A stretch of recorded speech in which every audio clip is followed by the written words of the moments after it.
Binara yung ilog dito sa Infanta. Yan, ito pala yung Agos River. So ganyan yung kulay ng tubig niya ngayon kasi maulan dito, maulan. Ayan, ayan yung sitwasyon niya. Ayan yung mga kubo. Ayan, nababansin nyo kukunti yung tao kasi napansin nila na malabo yung tubig. So ayan, kulay brown. Ayan yung mga cottage dyan, nakadutang.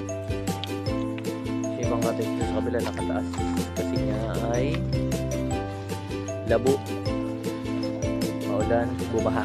So yun, Agos River.